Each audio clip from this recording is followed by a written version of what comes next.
All right, I figure it might be a good idea for us to talk a little bit about Project 3. Now, I've put the final version of the requirements for Project 3 on Moodle Canvas. Moodle, we're using Moodle for this course, jeez. Anyway, so there are no real changes from the draft version that's been up for a couple of weeks. I've added a few more specific things like what the project is worth as a percentage of your final grade. I made sure that when it's due is on there and all that stuff. But otherwise, the mechanical aspects of the project are identical to what was up a couple weeks ago. So there's nothing hiding there that you have to worry about if you haven't, if you're working from the old version, it's totally fine. There's nothing to worry about there. Okay, so let's talk a little bit about this project. So this project you can complete in groups of 1 to 5. Just keep it reasonable. Don't go too big. In terms of group size, just, be moderate. I trust your judgment. This project is worth 10% of your final grade for this course, and the deadline, as it stands now, is November 20th of this year. Now, we could have a conversation about whether that needs to be pushed back, and if anybody finds themselves in any trouble with respect to things getting a little bit too cramped, let me know, and I'm sure we can find some sort of arrangement that works for everybody. But just make sure you communicate with me sooner rather than later. What I'm saying is don't wait to the last minute to communicate if there's going to be a problem meeting this deadline. That said, I think this project is very, very doable in this period of time. So Project 3 has 4 major components. So there's the lesson plan itself, and I would recommend that you use the so-called 5-part lesson plan model. It's a very common sort of easy way to sort of bang out a lesson plan.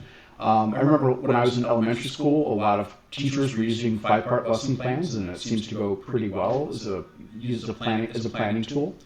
The lesson should include some sort of lecture element where basically you teach a group of students to do the thing that you're trying to get them to do. This might include a traditional lecture like you would give with like slightly older students. It might involve working examples on the board for students. It might involve some sort of classroom activity. But it would be nice if you actually did this and recorded it and made it part of your project. It doesn't have to be perfect. It's okay if it's a little bit rough around the edges. That's totally fine.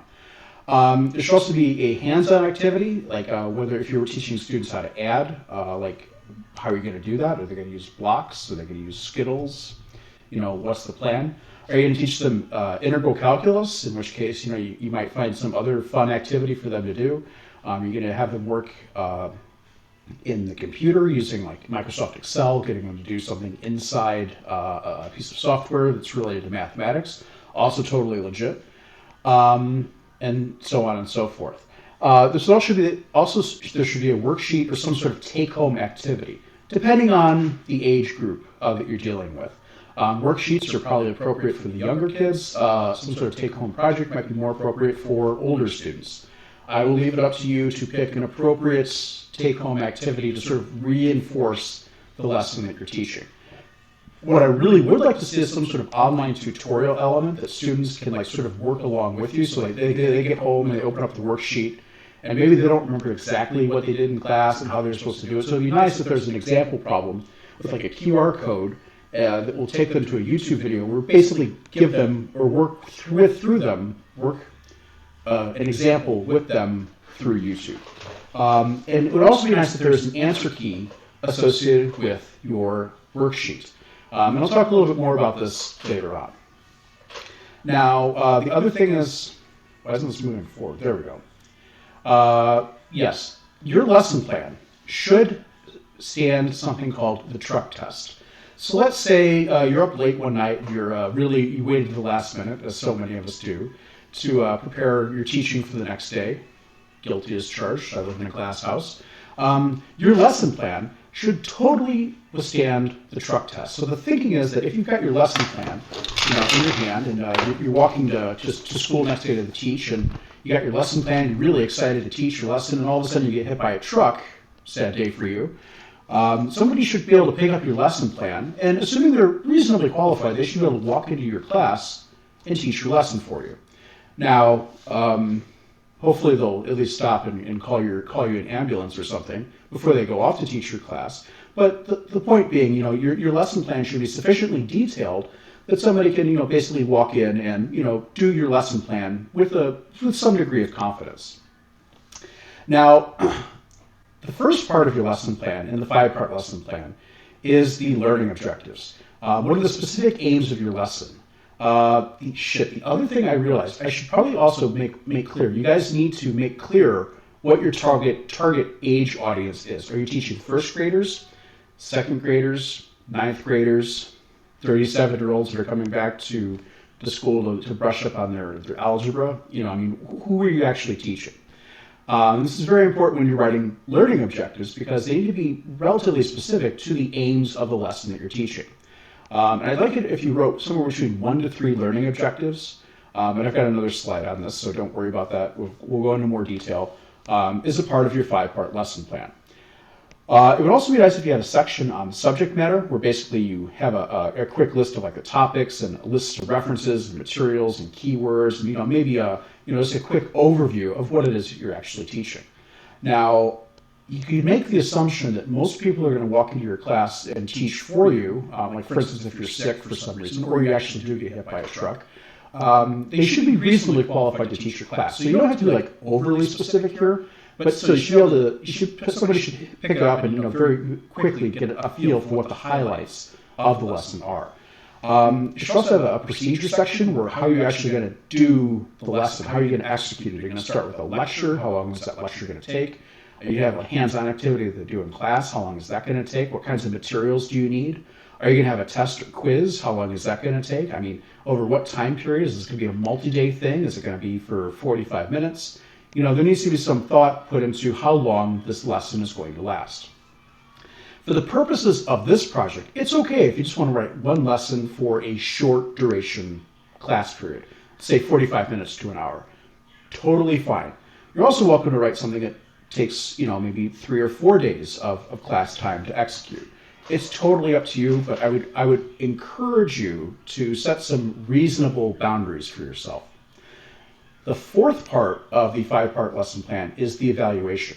How are the students going to be assessed? How are you going to check to make sure that you as a teacher have done your best to actually teach the students to do the thing that you're trying to teach them to do? Again, there's another slide for this. And finally, there's an assignment or some sort of homework assignment that they can go and do somewhere else at some other time. Okay, so writing learning objectives, which is something I don't think you guys have done yet, is a little bit challenging at first. It takes a little bit of practice. The 2 most important things I want you to keep in mind when writing a learning objective is that they need to be specific and they need, to be measurable. For instance, it's not enough to say, I'm going to teach Timmy math. Okay, well, what does that mean? What should Timmy be able to do? Should Timmy be able to add and subtract? Simple numbers, complex numbers, irrational numbers, imaginary numbers. What is it that the student should be able to do on the back end of your lesson? Now, I've provided some links here that have some really useful information on how to write learning objectives. And this is the kind of thing that I honestly think it's kind of best to ask for a little bit of help with. Maybe take a stab at it and then ask someone to help sort of polish and refine that learning objective. So a good learning objective should say not only what it is you're looking for, but how are you going to actually measure it. And like I said, it takes a little bit of practice. It's not going to be perfect, but it's fine. We're all learning here, so that's good. That's what we're here for. Part 2 and 3. So the subject, you should have a brief description of the subject, bulleted points or a short paragraph. I recommend bulleted points. You don't need to be overly verbose or overly detailed about what it is that you're doing. For instance, if you're describing, how to do addition, okay, fair enough. If you're describing how to do something more like algebra, you might need to provide, a little bit more detail about, what particular aspect of algebra you're teaching. It'd also be a good idea to have, links to relevant pages in the book if you're teaching from a textbook or some sort of, online tutorial that you can direct yourself or another teacher to should they perhaps need to brush up on how to do some of these things. It's really amazing, when you haven't done these things for a while, like long division, you very quickly forget, and you really start to take things like calculators for granted. Anyway, I digress. So you should also have a brief description of how to actually teach the lesson. How is the lesson going to be structured in time? Do you have any tips for someone that might need to fill in? Are there specific things you need to avoid? Are there common questions that students might ask, and what are some potential answers you could give them? This is, of course, based on, at some point, your own experience teaching lesson plans. Sometimes these things come after doing it a couple of times. And are there any things that, you should keep in mind if you run into problems while teaching the lesson? This is particularly important with like some sort of like hands-on activity. Like, for instance, what happens if you can't get glue sticks or something? Is there some other alternative that you can reach for? Well, I mean, obviously you go for tape or liquid glue, but stuff like that. Things to keep in mind. Now, part 4, how are you actually going to assess to make sure that the students have actually learned what it is you're teaching? Are you going to give them a quiz, a test, a 5-hour exam? Are they going to actually make something? Is there a tangible end product? Like, for instance, if you're doing a class on like polyhedrons and actually make something, how are you going to assess them? Or my favorite strategy is, to basically just roll the dice. I mean, I do this all the time with your guys' grades. I mean, like, for instance, right now, someone's getting a 6. I don't know who, but next thing I grade is getting a 6.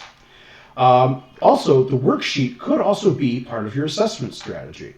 Not every lesson has to have a quiz or test associated with it, but you do need some check on your teaching and the students' learning to make sure that they're actually absorbing and internalizing what it is you're teaching. Finally, the worksheet. This is actually the bit I'm actually really kind of excited about. So what actually makes for a good worksheet in mathematics? I've looked around. I've actually spent quite a lot of time looking around for just some general guidance on how to make good worksheets. And it's kind of surprising that, really there's no general guidance out there. So some of the few things I've kind of managed to cobble together from the internet and my own experience are a worksheet should have very clear parameters. It shouldn't be designed to trick. It should be very straightforward, at least, with the earlier grade levels. You should avoid trick questions. Is it a good idea to maybe mix standard problems and like story problems and have different types of problems related to a particular subject? I think so. It might be a good idea to start off with like really basic stuff, then sort of progressively get more complicated, or change the way in which you're asking questions or asking students to solve problems. One thing that I'm a really big fan of in worksheets, since this is supposed to be a review activity and also part of their assessment, is a way to give students instant feedback.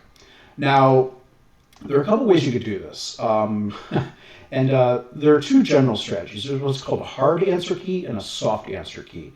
So with a hard answer key, what you could do is you could basically, if you've got problems 1 through 10, the students basically just flip the sheet over and there are the answers to problems 1 through 10. The problem with this is it, maybe gives students too much of an easy way out. And for this reason, there's also what's called a soft answer key, where you basically give students relative answers. And I think I've got an explanation for this on the next slide. For instance, if you design the worksheet such that problems 1 and 31 have the same answer, you might say, okay, well, if you answer number 1 and number 31 correctly, they should have given you the same answer. You could also ask for parental involvement and ask students to have parents check their homework. Now, unfortunately, if you've ever had the experience of working with parents, you'll know that it's sometimes a challenging endeavor. So it's not really something you can count on. Now, one thing you could do is you could actually have like an online component where there are several worked examples where the students can check to see if they get the right answer. Maybe don't give them all the answers, but give them some of the answers just so they can check in and make sure that they're on the right track. And the other thing that I'm really keen to see from you guys is some sort of assistance aid. That's redundant. Something that basically the students can go to early on in the worksheet and basically get sort of a review from what you did in the day. Whether it's a YouTube video with you explaining concepts, or even better, a YouTube video of you just briefly working through 1 or 2 problems that they can basically take their smartphone, scan a QR code, and there they have, you, their teacher, working through a problem with them. I think that would be absolutely brilliant. It doesn't have to be high production quality or anything like that, but I think it's interesting because, like, when you look at the videos that are available on YouTube, you see, of course, the highly polished YouTubers and stuff like this.